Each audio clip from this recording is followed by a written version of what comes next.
2500 రూపాయలు ప్రతి మహిళకి ఇస్తా అన్నారు. ఇయ్యలే, చేతులు ఉప్పుతున్నాం తెలుసు మనకు. సంవత్సరం అయిపోయింది, ఆగినాం.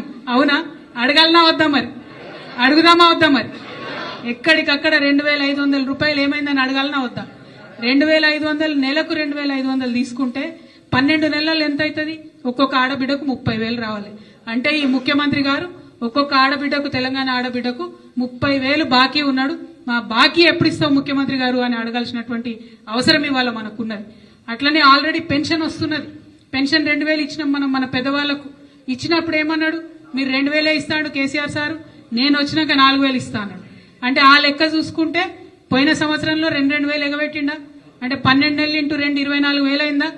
ఒక్కొక్క పెద్దవ్వకు ఒక్కొక్క పెద్దయ్యకి ఎంత ఇవ్వాలి? ఇప్పుడు ఎంత బాకీ పడ్డాడు? 24,000. అంటే అక్కడ 30,000 ఆడబిడ్డలకు, 24,000 మన పెద్దవాళ్లకు. బాకీ అడుగుదామా వద్దా మరి? అదే అనుకోసమే ఇవాళ మనం ఎత్తి చాటాల్సినటువంటి అవసరం ఉన్నది. అంతేకాదు, మీరు ఇంకొక విషయం ఆలోచన చేయాలి. చాలా అంశాలు మాట్లాడి, వికలాంగులకు సంబంధించిన అంశాలు అయితే ఘోరం, అన్యాయం, చాలా ఘోరం. ఎన్నో మాటలు